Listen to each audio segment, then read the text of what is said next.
Okay. All right, you are live. Okay, great. Welcome, everybody. We'll have introductions in a little bit on the agenda, so I'm just going to launch right into our usual preamble. Welcome, everyone, to the September 8th meeting of the Amherst Historical Commission. In accordance with current public law, this public hearing and public meeting of the Town of Amherst Historical Commission is being conducted via remote participation. Members of the public who wish to access the meeting may do so via Zoom or by telephone. No in-person attendance of members of the public will be permitted, but every effort will be made to ensure that the public can adequately access the proceedings in real time via technological means. A hyperlink to the hearing has been posted on the town's calendar. The first item on our agenda is a public hearing, but because we have 3 new members here, and I have a new strategy for managing motions, I'm just going to give a little bit of instruction to our commission on what you might hear me say and what that means. This is something that I learned from the person who runs the Massachusetts Historical Commission meetings, and it helps things move along more smoothly when motions are very repetitive and obvious. So while any member is welcome to make a motion at any time, I'm going to streamline certain motions and votes by using the following phrase to start a statement. What I will say is the chair will entertain a motion to or for or of, and that would sound like the chair will entertain a motion to approve the minutes of June 23rd, 2025.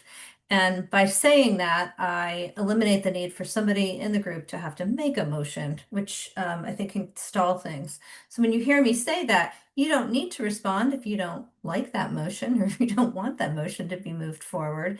But if you do, you simply say, so moved. So that puts the motion in, and then we would go to a second vote where I would say, do I have a second? And someone else would second the motion, and then we move into voting. And then you'll hear that again when we go through discussions. If we reach a point where I think that we have a motion that seems to be forming, but maybe a commissioner isn't ready to put it forward, I may say something like the chair will entertain a motion to blah, blah, blah, blah, blah, as an effort to see if that's kind of where we're at and people can approve, move so that the motion moves forward, and then we can begin discussion on it and vote. So hopefully that's relatively self-explanatory and it'll be obvious as we go along. And so with that, we will begin by opening our public hearing. We have a public hearing today, which is a request to demolish the circa 1920s 7-bay garage at 134 Montague Road. In order to open a public hearing, we require a vote, which requires a motion. So the chair will entertain a motion to open the public hearing regarding the request for a demolition permit for 134 Montague Street. And that is your invitation to say, so moved. Any one of you. Okay, do I have a second? Second. Okay, so we have a second. So we will have a roll call vote to open the public meeting. And I will start with Joel. So now we're just voting to open the public meeting. So you would vote in the affirmative to open the public meeting. I vote in the You just say aye or yes. Aye. Yes, Okay, great. thank you. Hetty. Yes. Okay, George. Aye. Kenzie. Kenzie, I did not quite hear you, but you don't seem to be muted. Can you? Better? There you go. Okay. Okay. Yes. Give us a good, okay, Sorry. great. And then I vote yes. So the motion is anonymous. The meeting is opened. And now I wanted to remind our commissioners, and I think that this is correct, Walker, you can correct me if I'm wrong. This hearing, we have 2 aspects of our demolition delay bylaw. The first aspect is whether a structure is historically significant. And The second aspect is whether it is preferably preserved. If it's determined not to be historically significant, then we do not move toward preferably preserved and a demolition permit is issued. If it is determined to be historically significant, then after that vote, we would move toward a discussion of whether it is preferably preserved. And that's where the demolition delay comes in. So if we decide it's preferably preserved, then there would be some sort of motion around how much of a demolition delay and what other conditions were attached to that. So for this particular property, we are starting off with the hearing for significance. And I will take responsibility for that. I think Walker and I wanted to dive into a little bit more research around the property before we made a decision on that. For our new commissioners, it is up to the town and the Historical Commission's designee, which is currently me, to decide whether a building is significant. And if there's disagreement on that regard, it moves forward to a public hearing. So we will have some buildings that are determined not to be significant. They'll never come before us. So that's basically where we're at now. So we're starting off with the discussion of historical significance for this building, and we usually begin with the applicant presentation. So Walker, do you want to invite the applicant in to the panel to present? Nope, you're muted, Walker. Gabrielle, I'm going to make you a panelist. You'll be back in just a minute here.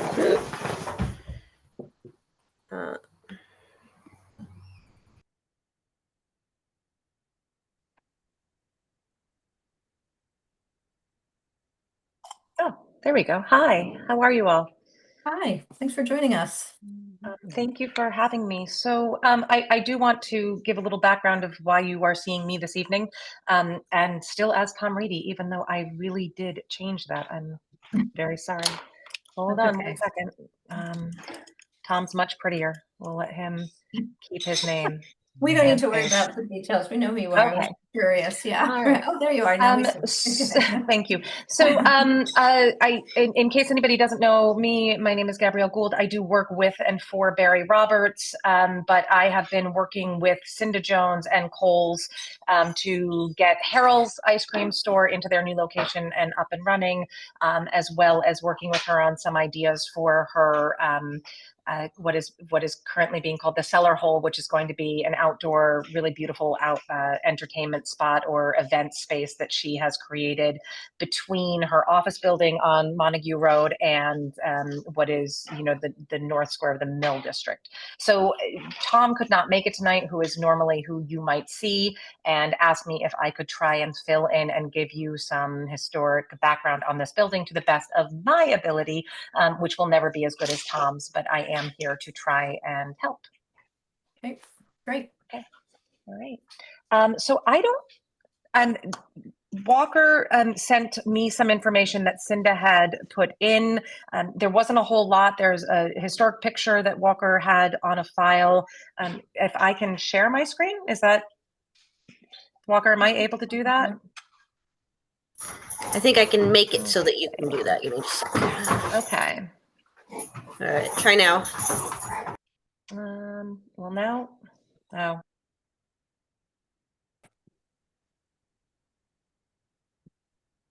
This is so.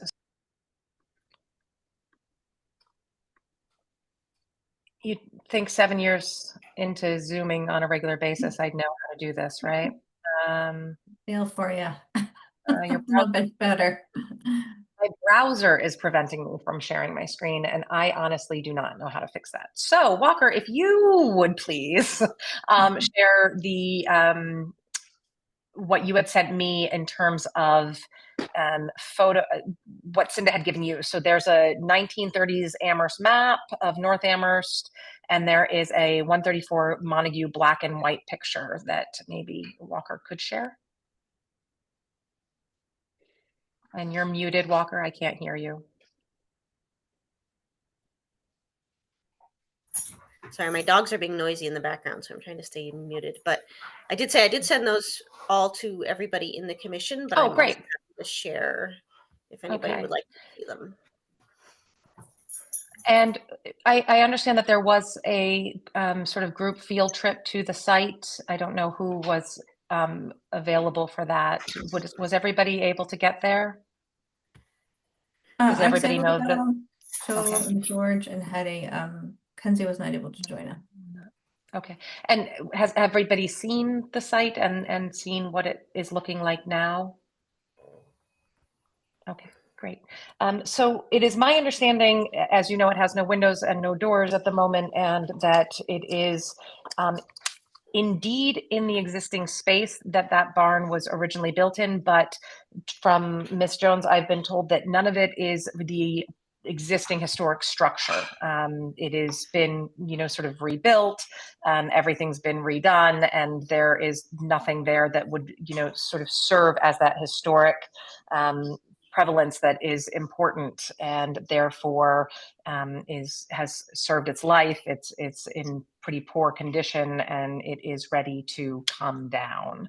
And that is my understanding of the building, is that yes, the existing barn was there, but the barn that we are looking at today is not the barn that was there originally.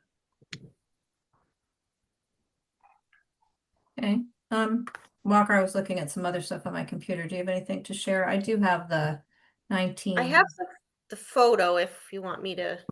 If you want to share the photo, and then I can share Yeah. the map from the 1930, 1950. Yeah. That would be great. Thank you. I also should know how to do this.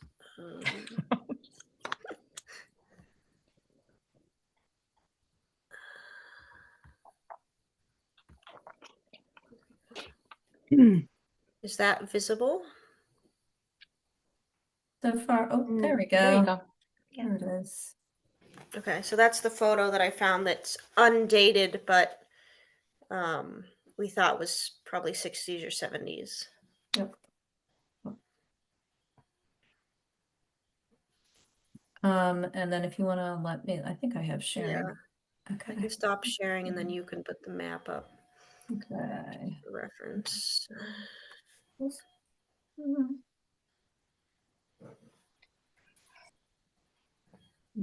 not it. Oh, here we go. Try that. I think I've seen the map there. Yep. So if we look here, we have these are the two houses still standing. This is the barn that's come down. I mean, there's a whole barn complex here that's not in here anymore. And then in this map, this is a when I was at the Library of Congress, and I was actually able to take photos of these maps. They're really fun because they start with the 1930s base map, which is this shadow underneath here that's been covered over. And then I believe this is what is the current structure, somewhere between 1930 and 1950. But you can see here it says 3 cars, and it's a bigger garage. So clearly it's been adapted since that time. And we had a discussion with Cinda at the property. The deed history for this area is pretty complex. It's her contention that this building belonged to the Jones family as part of this property here. I was not able to find anything specific about the structure itself when it was built. Sometimes you can find interesting historical data in historic newspapers that'll mention, so-and-so put up a new garage at, whatever, and the numbers of the streets change. It gets very complicated. It's a real win when you can find something, but I was not able to find anything specific to that. So I would say, and I tried to look at the deed research, but it was pretty complicated by the way that the Jones property was set up and distributed.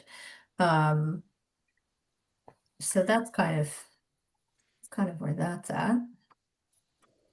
Stop sharing. Gabrielle, is that the extent of your presentation?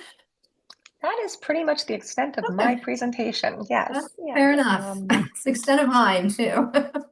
Okay. If there are more questions and the desire to hear more about the property from Cinda, we could absolutely continue this, and she could come and discuss this with you and her understanding of the property.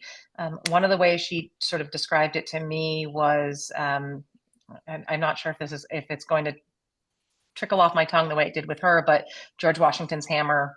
If you replace the head of the hammer with a new head, and then you replace the handle of the hammer with a new hammer, do you really have George Washington's hammer? And is this building, you know, relevant in terms of its history, considering that it has been completely rebuilt?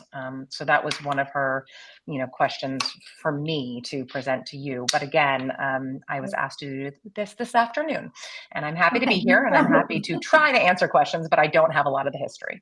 Yeah, we are happy to have you. I think there's not a lot of easily accessible history, so that's totally understandable. I will say, for the benefit of you and also for the benefit of our commissioners, alterations to buildings can be, I wouldn't say necessarily in regard to this building, although maybe, but they can be interesting in terms of historical significance, because, for example, a building that's had its gable roof replaced with a mansard roof at a time period when mansard roofs were the fashion, that becomes part of its architectural history, even though it's been changed. So the Absolutely. fact that a building is changed isn't so much the issue as how. So that's what I would say.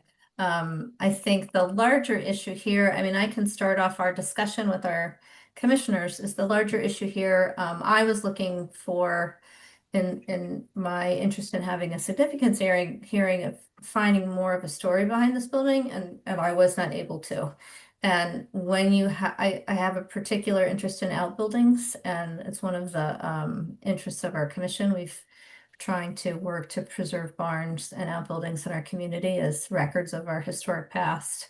But in order to make an argument for them, you have to have a pretty strong case for their significance of being connected to a particular property, the use of that property being in the surrounding setting. And I think the historical record for this particular building doesn't exist in that regard. It may be a building that was built, looking at that map again, built or adapted after 1950.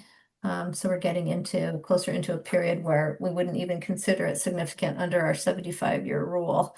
That said, I am curious both what our commissioners think and any questions that they might have. We have 3 new people on our commission with varying levels of expertise and relationships to historic buildings. So I just want to open the floor for discussion to them before we move to a vote on whether this building is historically significant.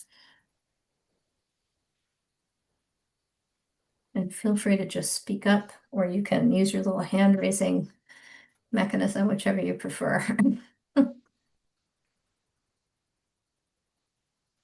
Oh, Joel has raised his hand. Go ahead, Joel. Thank you.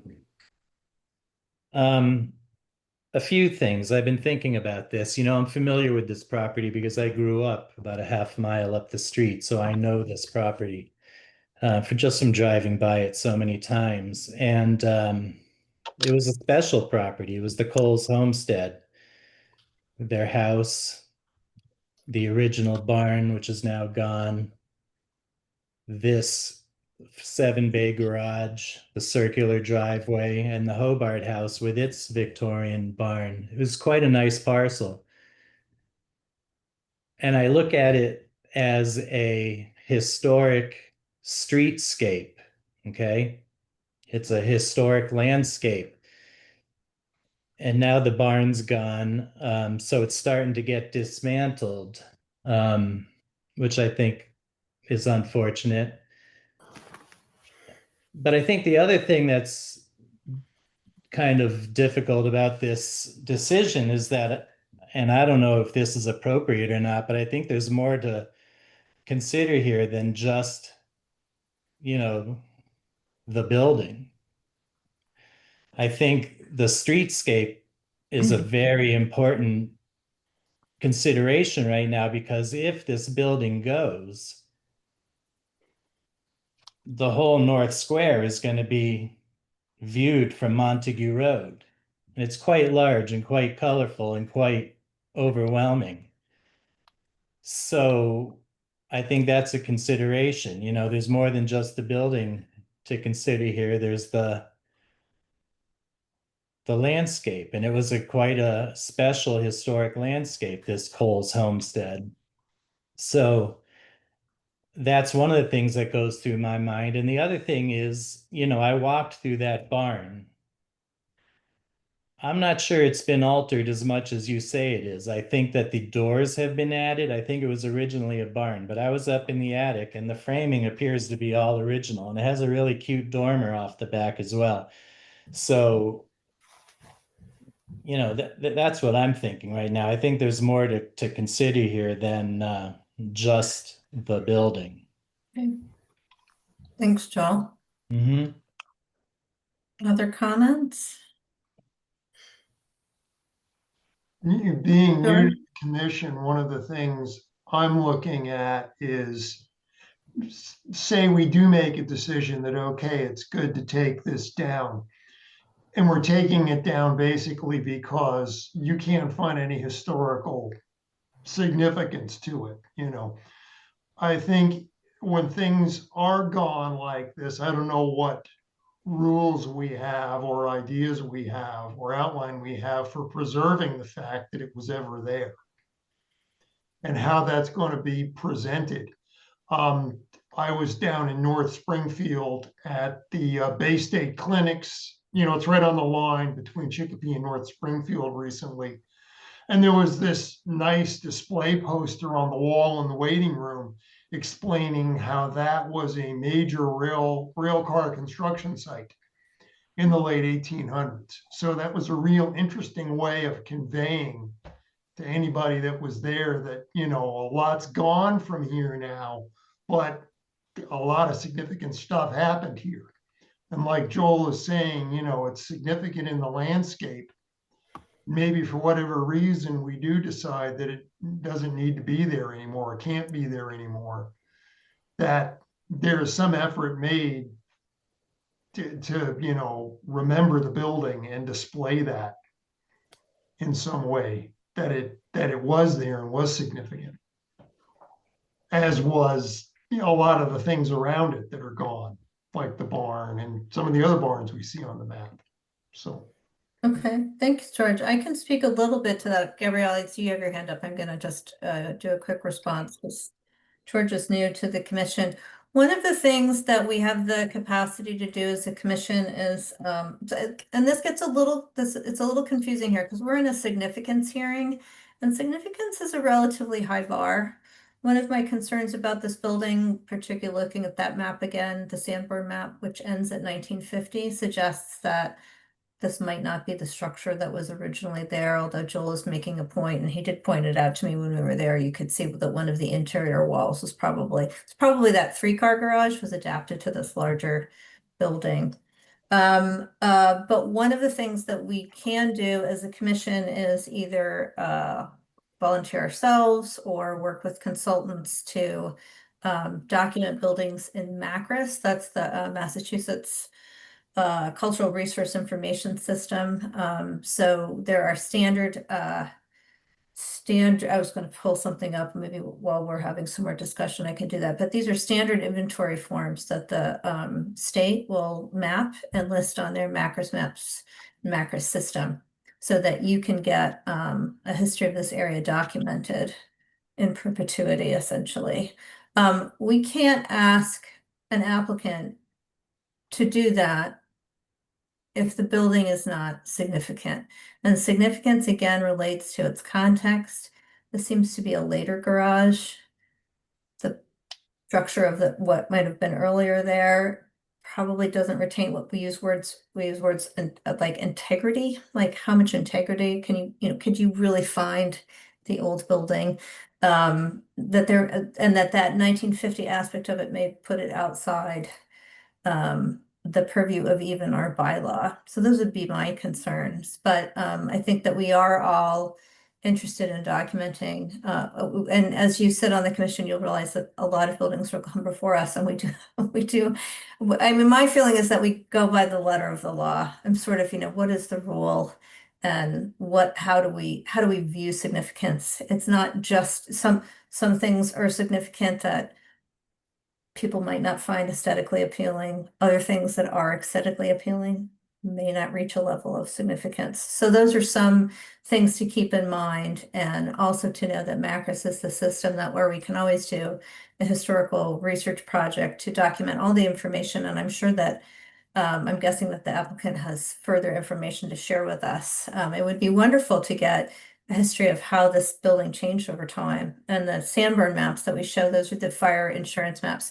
They're such great resources because they really do show footprints moving through time. So that hopefully is a helpful answer. Gabrielle, go ahead.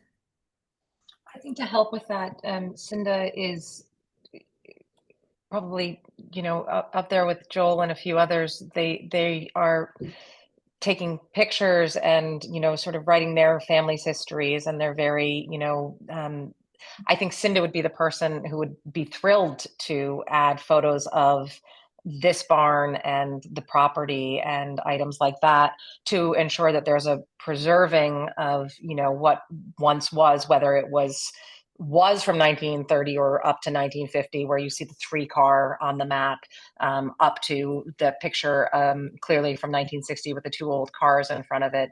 I think Cinda loves history. She loves the history of Amherst. And if you ever have the opportunity to go into her home, she will pull out thousands of photo albums with every house and every historic property in Amherst. So that is definitely something that I know that she would offer to you if she were here today, is, a lot of photos of what is there now, and she'll dig back as far as she can. But what she has on this is that it is not the structure, again, same spot, but not the structure that was there from the historical precedent time.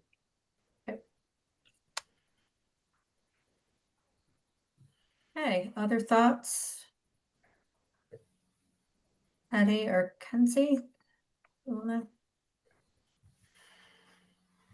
add anything? I'm going to take that as a no.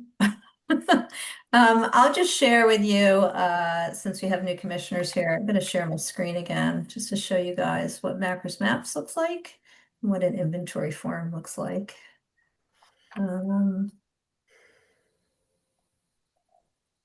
Okay. So you should be seeing the subject property. You can see if somebody give me a yes so that I know that I'm sharing the right thing. Yeah, great. So you can see I looked up 134 Montague Street in Amherst on MACRIS Maps, and these are the 2 homesteads. This is the non-exit barn, the barn that's been demolished, and this is that's the garage in question. And when you we have these blue dots indicate that these properties have been inventoried, and you can see a thumbnail photo on the left-hand side, and the name of the house and some basic information. And then if you click on this ID marker here, that'll bring you to the MACRIS system, which actually has the full inventory form, which hopefully you are still seeing. Actually, we're going to pull it from here. And you can see this is a record, so it's got the thumbnail picture. This is a particularly old inventory form, so it would be great to have this area updated with an area form. An area form includes kind of all the related structures, even if they're historical and no longer standing. This form was created in 1988, so it's been a while. And before about 1995, inventory forms were not particularly robust. So we have a couple of short paragraphs here about the Coles house and a very short bibliography. And a larger inventory form would cover a lot more information than that. The standards for inventory forms at the Massachusetts Historical Commission is much more robust now. So that's something that for anyone who's concerned, a way to capture the history, and then it's there for anyone to draw on as part of public record. Thank you. Sure. Oh, I find it interesting that in 88, it looks like they photographed the houses on either side, but nothing in between or behind. You know, Yeah, and that's Yeah. generally standard for inventory forms. You might a consultant might take more pictures. I mean, if they're particularly, certainly when the barns were standing and the outbuildings were standing, we would have had more pictures, and it's possible. I'm not sure if there are more photos on file available. That's something that I could look for, but or a consultant could look for if we wanted somebody to take that on. Generally, we only like the requirement to document outbuildings is really only if they're only pretty substantially significant, but so it's a little bit odd to do an area form for an agricultural area that's been sort of, you know, other than those attached barns, it's kind of lost it's lost a lot of its setting. Yeah, that's, you know, it is the way of things. So I'm a preservationist and a realist at the same time. So if there's no further discussion, then I think that we need to move toward a vote around significance. I can put forward that my argument at this point is that given the lack of history around the expansion of this particular building and the loss of other buildings within this context, and the potential that the structure that we're actually seeing, the outward structure is possibly a post-1950s building. My feeling at this point is that it's not a historically significant structure, and therefore a demolition delay would not be imposed. We would allow for demolition. So I'm going to go back to my statement that the chair would entertain a motion to, put it down here, hold on, let me get my notes up again. There we go. The chair would entertain a motion that the garage, 7-bay garage at 134 Montague Road is not historically significant. So Kenzie has moved. Do I have a second to that motion? second, Okay, George has seconded. Any further discussion before we move forward to a vote regarding the historic significance of this structure? I think it's actually possible to argue the exact opposite. Cinder is one of the most fervent history buff fans of Amherst in town. She loves history. Her whole creation of the North Square complex is by delving into history and kind of honoring it in the way that she sees fit. She's a visionary in town. I think the whole issue of Washington's hammer is a complete misnomer, the ship of Theseus and all that stuff. What actually interests people involved in historic preservation is precisely a building like this, where you have people who have intervened in it over the course of time and made adjustments as needed, as things change over time. And that's what the Coles family has done, and the business has done in the course of history and of time passing. Having said that, I don't think I really want to sort of wave the flag around this particular 6-bay garage and say, yes, this is really a historic structure. But the fact is that it sits in an extremely historic part of North Amherst. And as Joel was saying at the beginning, you know, this is really an important piece of Amherst's history. This family, this, you know, and everything that they've done to contribute to it over 7 generations. So I think I would respect Robin's assessment, and I would not vote against the motion. But I think that I will be very interested in finding out more about what happens next. And I know that the Historical Commission doesn't really have any say in that. But during the site visit, I couldn't help but remember that one of the things that Cinda talked about was turning it into a park. And if that happens, that's great. But, you know, it'll be a park that is within, you know, the realm of the Coles development there in North Square. It won't be public in the sense that I think people might understand that word public to be.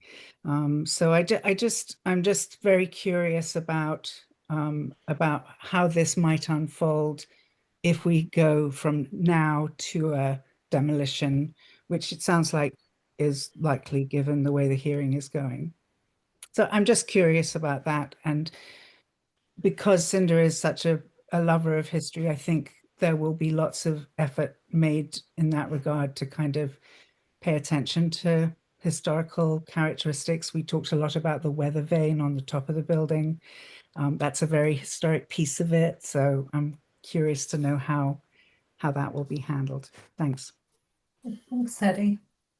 Joel? And Gabrielle, I do see your hand.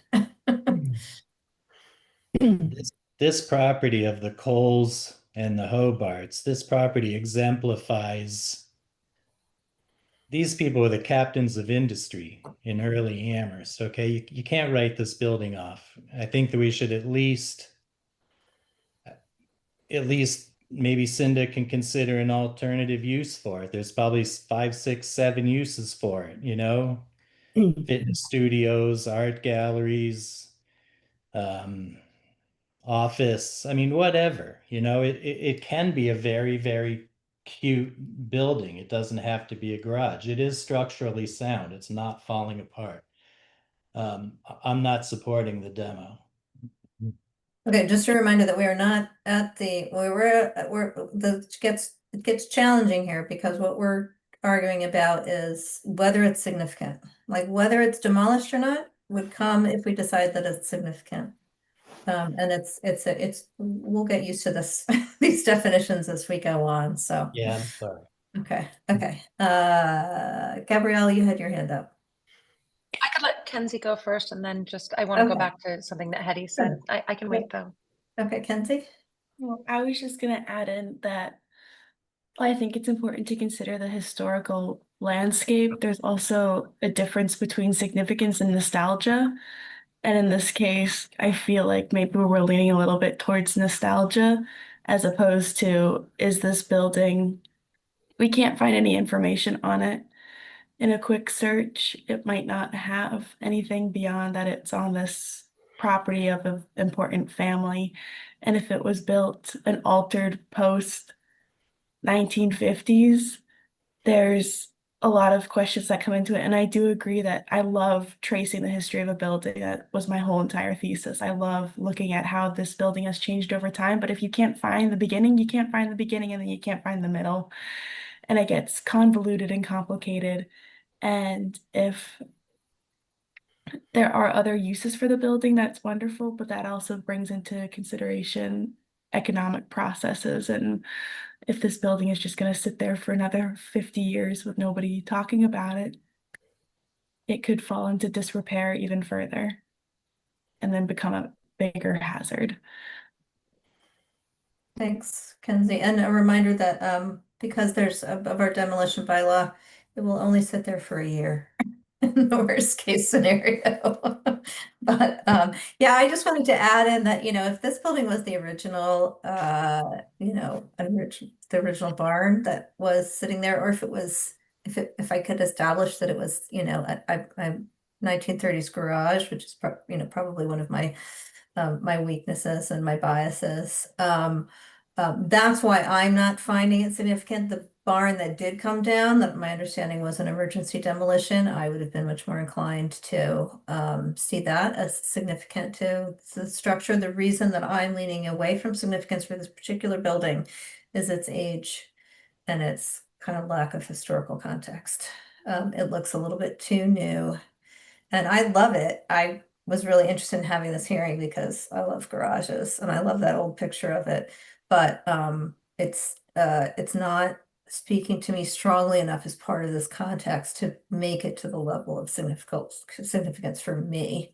So just to be clear, there are other, there are other buildings here that if either of the outbuildings in terms of the barns that I would feel quite differently about, so. And my light is doing that weird thing where it turns me pink, so you just have to disregard that. Do you have any further discussion before we move to a vote? We have a motion before us to, an affirmative vote for the motion would be to determine that this particular garage at 134 Montague Road is not historically significant. Is there any further discussion? If it's okay, I just wanted to, Cinda and I discussed her future plans for the property, and it is part of her hope. The weather vane is very important, Hetty, and it's going to become part of something else that Cinda is going to do, which will be wildly creative and fun. But the park that she is discussing her intention is very much for it to be open to the public. And, we've discussed all kinds of beautiful and interesting ways to make it, an open space for people to use. So I just wanted to say that is her intention, in the same way that the place to where the barn did just come down, all of that to the right and, around the cow barn is open to the public at all times. Thank you. And just another comment for our commissioners. We certainly, as a commission, can always invite our applicants to engage with us on questions about reuse. We don't have any power in that regard. We don't have any regulatory power in that regard, but we're always happy to play an advisory role or engage in conversations about those issues. So that's always a possibility too, just to understand how things are tied together. When we get to a point where we determine a building is preferably preserved, which we are not at right now, then we have a little bit more power to say what we would like to see, but that's not the case at this particular vote. Maybe the case in 10 minutes, we'll find out. Okay, so no further discussion. We have a motion before us that the 7-bay garage at 134 Montague Road is not historically significant. An affirmative vote determines that the building is not historically significant. So I'm going to go ahead with a roll call vote as I see you guys on my screen. George? Aye. Okay. Aye. Kenzie? Aye. Hetty? Aye. Joel? No. Joel is a negative, and I am an aye. So that is a 4-1 vote. The building is determined historically not significant, and the demolition permit is allowed. A great example for our new commissioners to see how this procedure works. Thanks, Walker and Gabrielle. You'll be in touch with the applicant about the process moving forward. Yes, we will. Okay. Thank you very much for your time this evening. And I understand the nostalgia factor. I really do. Yeah, thank you. Yes, and I will get you your demolition authorization tomorrow. Great. Thank you very much, Walker. Mhm. Good night, everybody. Good night. Thank you.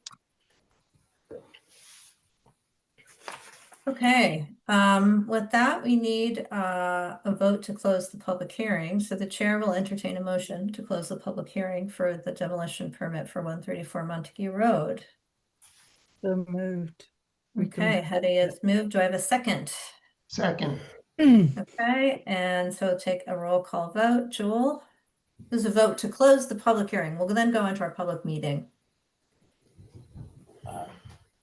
Was that an aye? Did I hear an aye? Okay.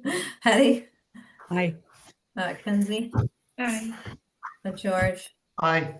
And I vote aye. So with that, our public meeting is closed. Thanks again, Gabrielle. You're free to go. I think her video's Oh, frozen. she's frozen. Yeah. She may be might be with us for the whole meeting. It's funny. Okay, so that was a public hearing. Thanks, everybody. I hope it mostly made sense for our new members. We have a number of agenda items to go through. We have meeting minutes from June 23rd, 2025.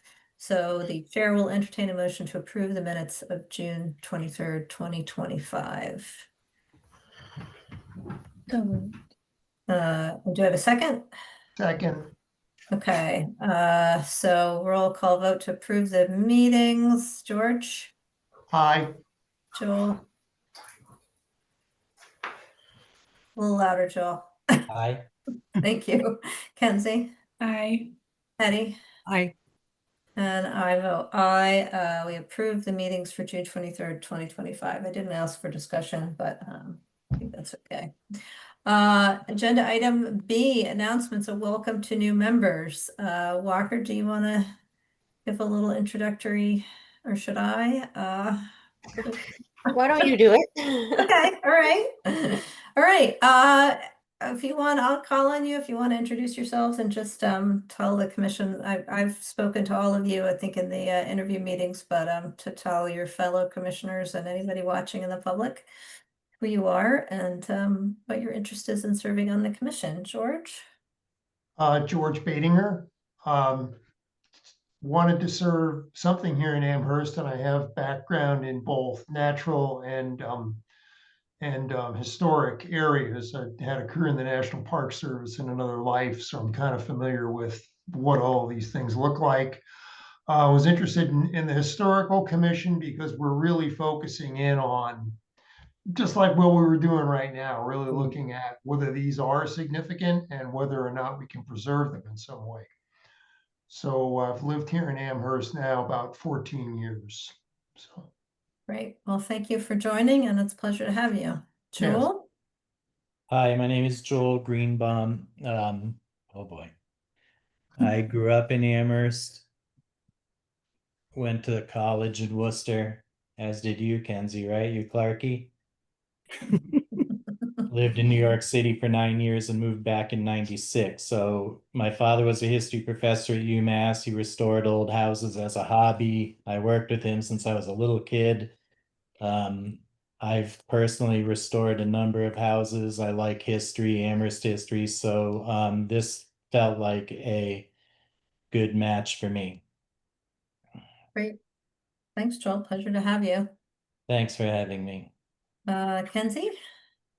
Hi, I'm Kenzie Lansettle. I am a recent graduate from Clark University in Worcester. I'm originally from New Jersey, and I relocated to Amherst to take a job at Historic Deerfield as their collection care technician. So I'm in charge of the maintenance of our 12 historical houses and the collections within. And so I'm within the curatorial department, but I work with preservation, and I worked with Michelle Johnstone in Worcester as her preservation intern for the last semester of my master's, where I actually took the meeting minutes for the historical commission. So now I'm on the other side, which is fun. Careful. You might have to be careful. You might get slotted into that. Well, thanks for joining us, Kenzie. We're happy to have you. Hetty, do you want to just give a little? I'm Hetty Stoddard in North Amherst. I've been in town for 8 years now. This is my last year serving on the commission. I'm an architectural historian by training and love living in Amherst, where I write about history and preservation for the Amherst Indie. Hetty is my partner in crime. And I'm Robin Fordham. I joined the commission, I think, in 2018. It inspired me to get a preservation degree. I got a degree at UVM, a master's degree in December of 2022, and since October of 2023, I've been employed as a planner, a preservation planner at the Massachusetts Historical Commission in Boston. Occasionally, I have to recuse myself because of that association, but it's really exciting to be working in the field. Okay, well, thanks everybody. Welcome. Thank you. Walker, did you want to give a little blurb on yourself? I'm going to leave you out there. Yeah, I think everybody's met me now more or less and knows me, but I'm the town planner who works with this commission, among a couple others. I've been with Amherst not quite a year. I was a planner in Orange before this. And yeah, I'm interested in history, and I worked with the Historical Commission in Orange as well. And this is a very different town to work in, which is fun. Yeah. And yeah, glad to be here. Great. Thank you for your service. Yeah, thanks for all your help, Walker. Yeah. Okay, the next item on our agenda is CPA committee designee. So every year, the Historical Commission, have a representative, a vote to confirm a representative to the Community Preservation Act Committee. The Community Preservation Act, is a committee which reviews all the proposals for funding under the Community Preservation Act, which is a funding mechanism, and one of the areas is historic preservation. I have served in that position and I love it, so I'm happy to serve again. But if there's somebody who wants to beat me out for that, that's perfectly fine. To give our new members an overview, the town opens up application for CPA funding in September, Walker? Is it September? It's coming right up, yeah. No, End but of yes, September. now, yes, right. So people are welcome to submit applications for proposals for funding.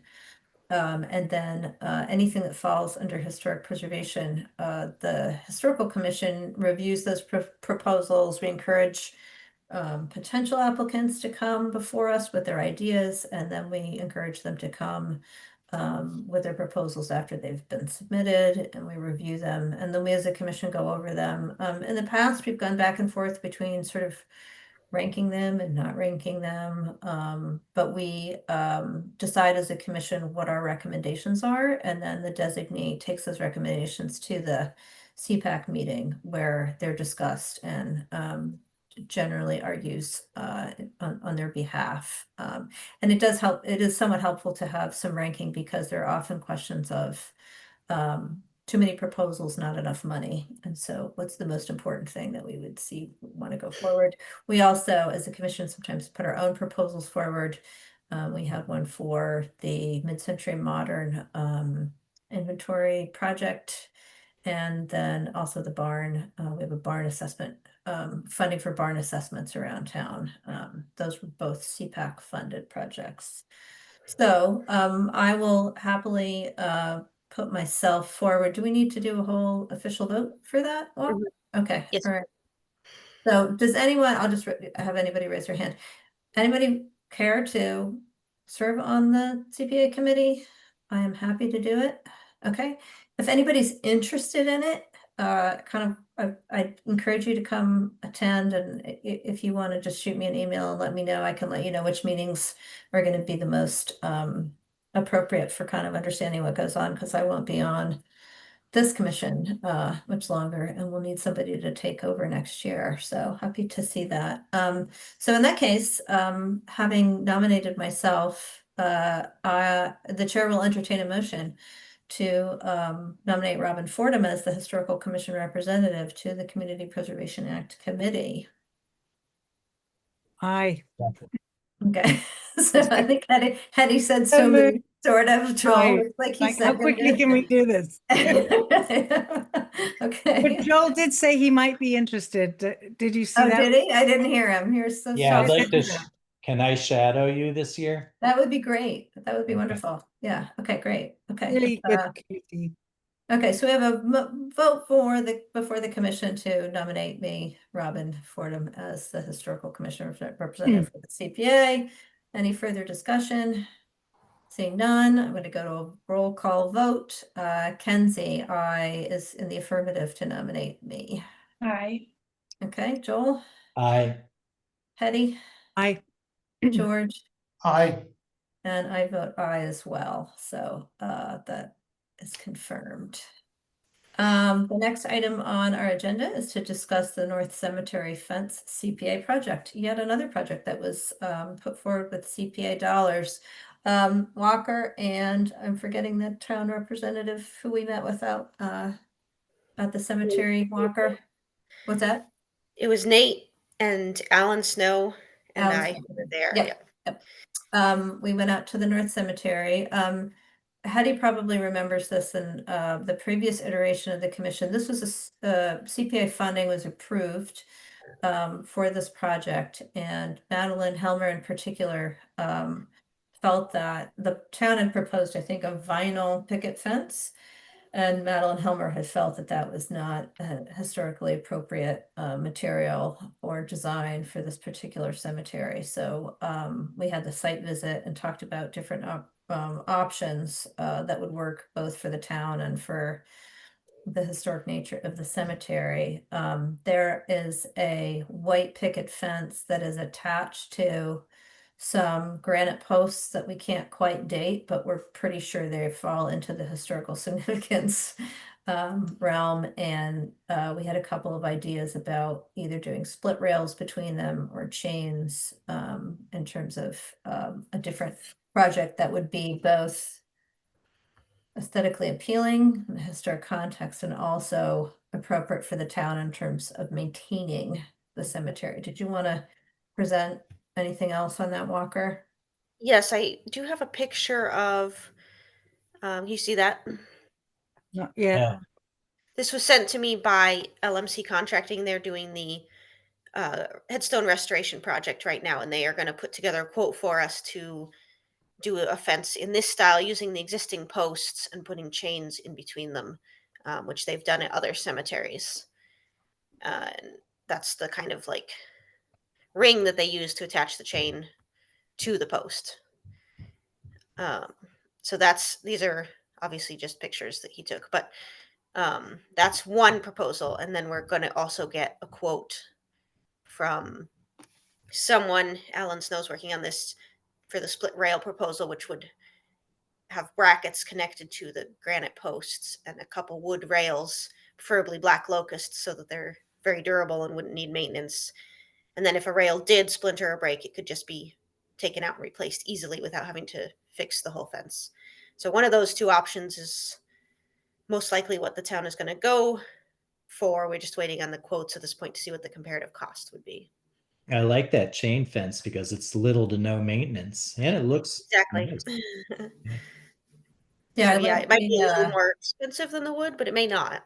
yeah, I like the wood idea too. I mean, we did see fencing. I did see one historic photo of a different cemetery that was fenced in with split rail, and there does seem to be a lot of split rail fencing in older photos of Amherst too. So it would be nice to be able to compare those two options. But Yeah, we'll see if the price is similar. And then once we have quotes, I can come back and hopefully have more images and a better idea, and we can take a look at it again. okay. Any other comments? Thought about that would be that the one with the chain feels much more Victorian to me. Maybe I'm displaying my bias from Europe, but I think the split rail fence would be also more appropriate for North Amherst. Yeah. I'm just thinking maintenance wise Yeah, because but no, it's a good point, Joel. when you look around, they're not maintained. Yeah. You know, And it's do we know? installed Yeah. and then forget about it on to the next. And it's no one's fault. It's just everyone's overwhelmed in the town. That's all. That was my only thought. Yeah. And the split rail option is also relatively no maintenance, right, Walker? That was the hope, that if you use locust so that it doesn't rot very quickly anyway, and you could just replace a rail here and there if you needed to, be easy to mow around. It wouldn't be as complicated to fix as the picket fence right now, where if you get a splintered picket, you've got to make it in exactly the right shape and paint it. It wouldn't need to be painted.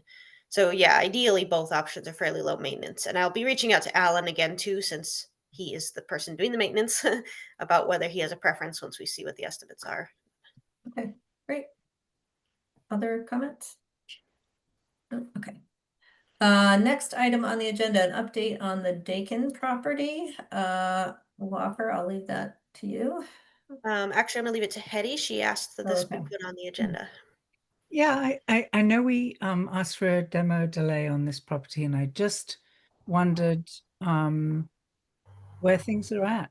Am I wrong in thinking that the property was being used in some respect by the fire department? I'm not sure. I'm really looking for just some updated information from the town as to what's going on there. I don't have any updated information. The fire department was using it for training at a certain point, but it is no longer. It's completely blocked. Nobody's allowed access to the property because it's been determined to be unsafe. So I can reach out to Seth if you'd like. We did have the condition that they were supposed to hire a consultant to do a historic Mhm.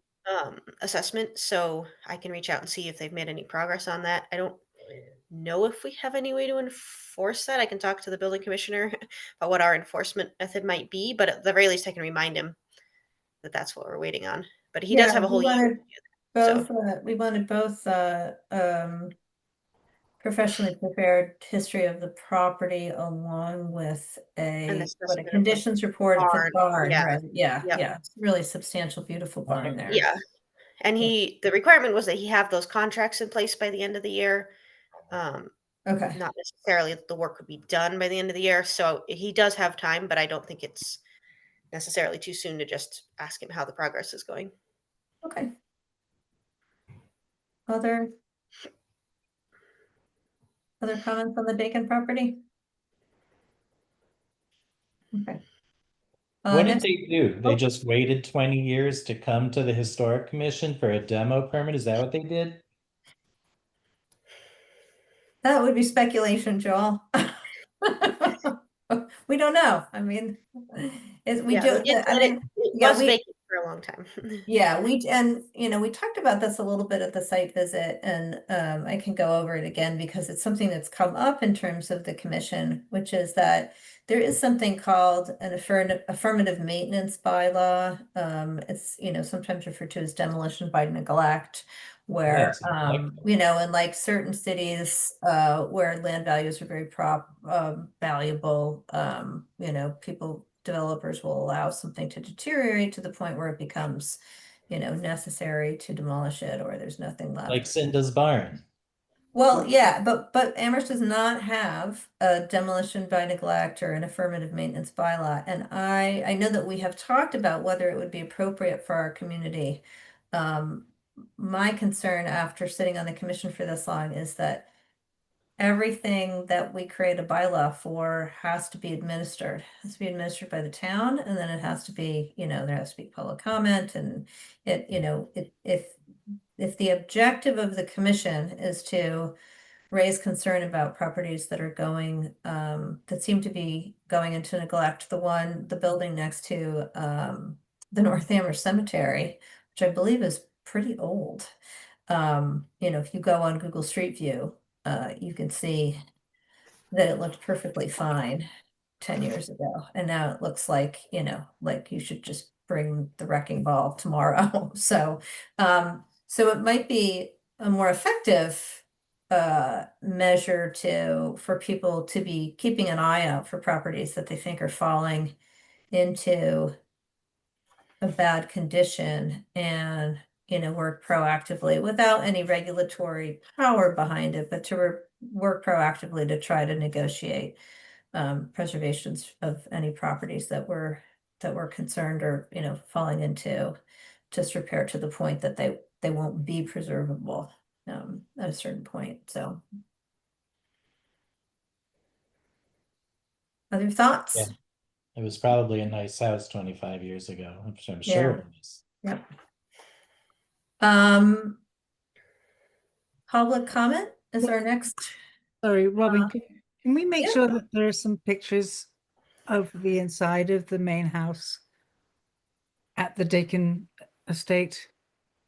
Walker I think that would be something what we would have to ask for permission to go. Just that we couldn't get in, which was frustrating. Yeah, it may be that it's not safe to go in and they won't let anybody in. But I can ask. Given that it's been on their property lists for a long time, maybe there are things in the archives or at Amherst College that would be accessible for us to see what the house looked like. I think there is a file at the Amherst College archives. Again, that's sort of the purview of hopefully the professional consultant that Yeah.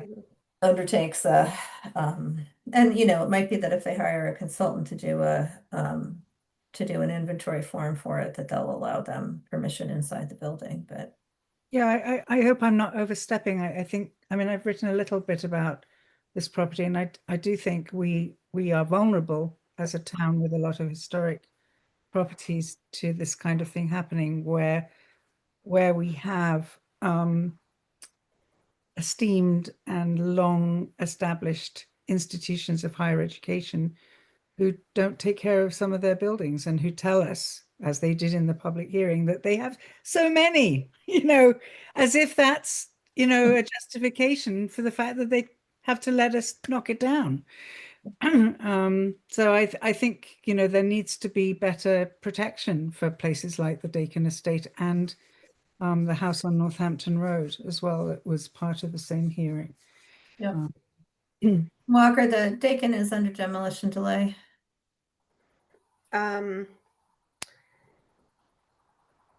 Yeah, right? Okay, I don't Under remember. demolition.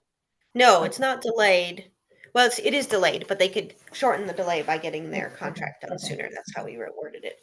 Okay. Okay. All right. Next item on the agenda is public comment. At this point, I will ask anybody in the attendees to raise their hand. Hilda Greenbaum has already raised her hand, so Walker, if you could allow Hilda into our meeting. Yeah, I want to bring up the whole issue of neglect and CPAC. The folks from the North Amherst Church came to one of our North Amherst district meetings in the spring, and they said that they intended to start work in the month of June to make the repairs on that building. It is continuing to deteriorate. It already needed new roof when we had town meeting probably 20 years ago, and that it got turned down by two people who raised the issue of church and state, where the town, that was only $7,000, and it's just been going downhill since the North Congregational Church closed 30 years ago, and it's an embarrassment to go by there. Do you guys have any clout to enforce them to start that work? I'm told that it was Matt Corcoran who was working with them, and they found people to do the work, but it's not happening, and it's deteriorating daily. And so I wanted to see if you guys had any clout to get it moving. It's owned by the Korean church that's in Greenfield, and I think it's on the property record card. You can find how to get in touch with the people with the power. So I can comment on that. Nate and I have been meeting with them, the people who own the church, and they have been trying to get it going. They were going to work with Corcoran, I think, and he decided he couldn't do it because the structural issues of the roof are such that they're going to need an engineer to do a design for how the roof is going to be rebuilt. He didn't have that ability. So they're trying to find someone else. I think they were talking to Shumway about it, but they haven't been able to find anyone. And the issue Nate and I have been having is how much time and effort do we invest in managing the project for them when we've done all we can to meet and offer our assistance and kind of try to help them move it along, and it's not happening. We also don't have the time to fully manage the project for them. So it's a bit of a, like, we don't want to see it not happen either. We have been trying to make it happen, and it hasn't been working out for whatever reason. So I'm not sure exactly how to move forward on that or what the next steps are on that. Last we talked to them, they said they're still working on it. We've met with them a few times, and each time they say they're working on it, but they haven't made much progress that we've seen. And they have had CPA money, haven't they? Yes. Yeah, they're under they have a large. They have the CPA money fund. available, but Yeah. if they don't use it fairly soon, it's going to end up having to get returned. Right. They That need would at be a least get real contracts pity. going. It is you know, we were looking at Cinder's barn and oh, sorry, garage, 6 Bay garage, but you know, the North Amherst Church is right there on the intersection at the sort of heart of the community. So it's a very important structure, and I feel very concerned about it. You know, Yeah, is there it's anything we can do to bring some of the expertise that was in place for the South Church when they went through a very similar, some different things. You know, how can we help is really the Yeah, and Yeah. it's possible that maybe one or some of you, as residents of the town, could go and talk to them about it separately from the meetings Nate and I have been having. Maybe some of you have contacts with. I know Nate tried to put them in contact with South Church at one point to see if they could coordinate and see how the project was done there, and I don't think that ended up. was that was he, Either. can I ask a question? Did he ask them to contact the South Church? I'm not sure. That was before me, so I remember he said he was trying to get them to work together, but Yeah, because that was my feeling. You know, this has been going on for a few years, and because it's yeah, been part of CPAC, and they were kind enough to let me do a demonstration project for one of my coursework.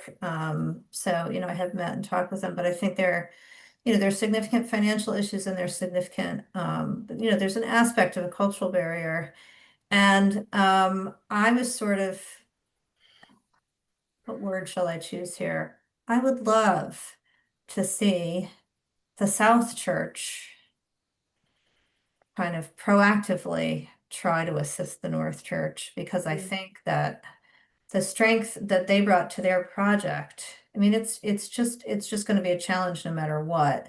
But I don't think we as commission members, you know, have really the right. I mean, the two groups of people that I thought were really fantastic in terms of being able to be a help to this building were the South Church and also the North Amherst Farm. And I spoke to I can't remember his first name. Bruce Coldham. Yes, thank you. But you know, I think there was frustration. I don't want to put words into anybody's head, but I think that there was just some level of like they offered and there wasn't response. And I don't know how you make that happen more. More, you know, aggressively isn't the right word, but um it seems a shame that we do have these, you know, two incredibly fantastic historic restoration projects that happened with organized with like tons of volunteers, and that we just have a very different community that isn't knit in the same way. And I share your concern, Hilda, and I appreciate you bringing it forward. And I'm glad that Walker, that you and Nate are continuing to engage with them. But it's true, there's only so much one can do.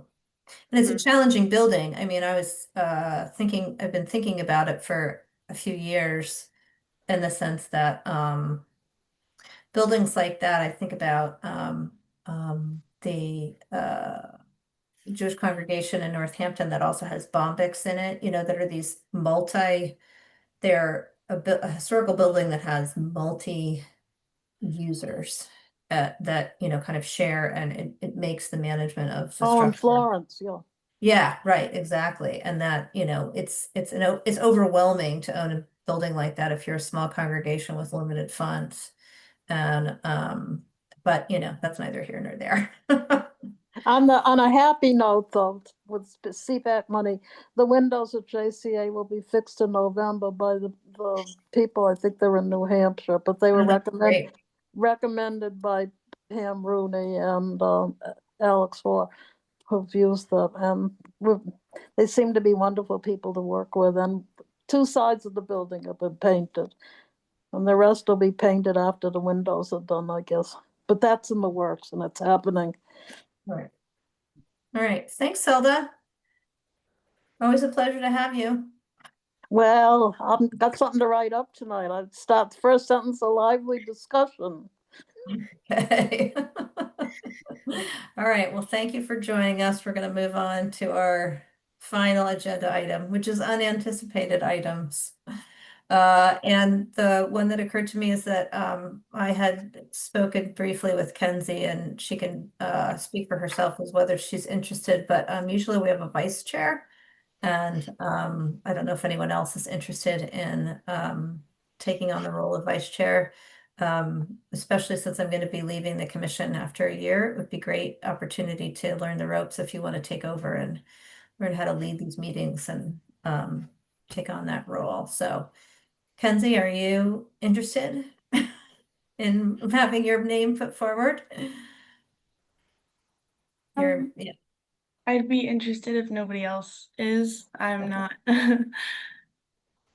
I'm currently working 2 jobs, so I don't know how much time I have to dedicate. Okay.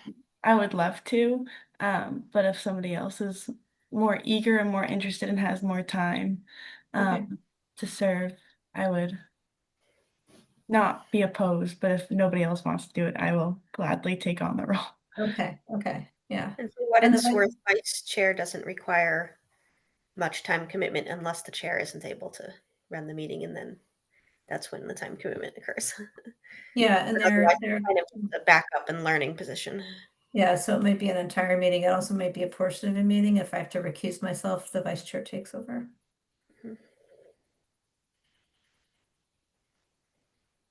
Joel is clapping. I'm not sure what he's clapping for. He's muted. You're muted, Joel. Did you want to? Just wanted to congratulate Kenzie. Okay, well, we haven't I- voted. Got a on good this. background, good background for that. Yeah, that's what I was thinking. Okay, so George, are you passing? Joel is passing. Passing, yes, I'm passing. Okay, Hetty, you're passing. Passing. Okay. Kenzie, it's up to you. Sure. Do we need to vote, Walker? Yeah. Okay, all right, so the chair will entertain a motion to elect Kenzie Lansettle to vice chair of the Historical Commission. So moved. I Is there a second. Okay, any discussion? No discussion? Okay, we'll go for a vote. Joel, Aye. Hetty, Aye. George, Aye. Kenzie, Hi. and I also vote aye, so it's unanimous. So Kenzie Lansettle is our new vice chair. Thank you for taking that on. And the only other unanticipated item I had on my list here was actually just to briefly talk about the North Amherst Road property owned by Amherst College, the yellow building toward the peak of Route 9 as you come into Amherst. Just a reminder, I'm trying to think, like when I started taking courses in historic preservation, I took a course in preservation planning with Chris Skelly, who used to be the local government's coordinator at MHC. And he did a really great job of sort of talking about how to actually keep something, when and how to keep something from being demolished. And I think that there is, what happens is with particular buildings that, we do have feelings of nostalgia and sentimentality. And I've spoken to more previously about how those kind of guide our interest in the history. And then there's kind of an expectation that that's enough, that we get to demo delay and we've done it. We've saved the building, but we haven't. Demolition delay is only a delay. It's a period that opens the opportunity for something to happen. But if nobody takes on any proactive work to prevent a building from being demolished, a developer or owner can just wait out the delay and the building is demolished. So I was just thinking about that in regard to that Northampton Road property, which to me has a lot, still has its existing barn. I haven't done enough research on the site. But the question is, how do we, if we as a commission are interested in not seeing that building torn down, the options are convince the owner, Amherst College, to rehabilitate it, convince somebody else to buy it, or have it moved. We've had circumstances where people have bought and moved properties around Amherst. So that's just something to think about. that we have, sort of a live example before us. When does that one expire, Walker? How many months do we have left? I believe that was June. Okay, so I'll put it in place. June of next year, Maybe so what would it, May or June, yeah. what would it look like to put more effort besides just the delay into actually having something preserved? So with that, does anyone else have any unanticipated items? I had one thing. We're having a meeting in the planning department tomorrow about CPA because the rounds are starting this year. Yep. And I have a sort of preliminary list that's been compiled of potential historic preservation projects the town might put forward, but I wanted to see if any of you had any ideas. Okay. And Do what you I've got have on the list so far is the Civil War tablets, coming up with a place to, a display for them. The town hall roof needs repairs. We could do more headstone restoration. We had the CPA project that's just getting wrapped up now in North, and well, they did a little bit in all three cemeteries, but there's a lot more work to be done, a lot more headstones that need to be restored, so we could continue with that. And then the local historic district commission is considering hiring actually Chris Skelly to do design guidelines for the local historic district. So that's another proposal that may be getting put forward. But I don't know if any of you have any thoughts on any of those or thoughts on any other potential projects.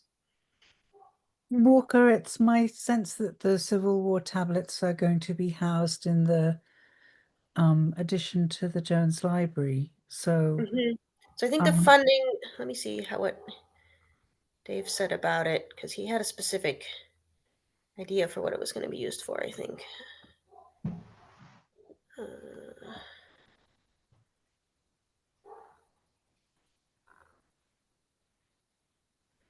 Yeah, I think just helping set up the exhibit, and I don't know if there's going to be, interpretive signage needed or stuff like that maybe isn't included in the library budget at the moment. My general concern whenever this comes up is that if it's not a direct preservation activity, that it's not eligible. And usually I just let the town weigh in on that. That sounds, I don't see it. I feel strongly that interpretation is not an appropriate use of CPAC funds. There is the Amherst Cultural Council. There's grant money available there. There's other funds available for that. Whereas the headstones, I mean, I think it would be great for us to continue with headstones restoration. We've just been consistent. It's like, we've got momentum going. My only other thought was, but I don't think this would necessarily be this year, but we've talked about Amherst developing a survey plan. So for new members, survey is the act of documenting historic resources. So those inventory forms that I showed you, when you take a whole area and you create a whole bunch of them, that's called a survey. And there are preservation consultants that can create survey plans where they look at the entire community. Instead of us picking something that's our favorite thing, they look at the entire community, and in discussions with the town, can narrow in on what areas are most important to survey and in what order. And from that survey plan, this is just a plan, you actually get sort of a phased project where you can continue to go forward year after year, because you already have, now we're going to do phase 2 of survey, Echo Hill, or, phase 3, or, whatever. I just think that that's a really useful way to structure documenting the town. If Amherst is interested, the grant cycle, MHC has a grant cycle for survey and planning grants, and there you can get matching funds and you can match with CPA. So that would be sort of a next year kind of thing. Like if we wanted to think about going forward for a CPA project next year, you can't think about it in September or even July. But you actually have to be, I think, you have to have a letter of intent in December. So that's something to think about for our next round of CPAC, but whether we want to we want to have a structure that would go forward. And then basically what you would start to see is every year or every other year, you'd be requesting CPAC for the next round of survey, for this particular area of town and then this particular area of town. The nice thing about the MHC program is that it, it's a defined timeline, starts at a certain point, ends at a certain point. And then you get the technical assistance from the state.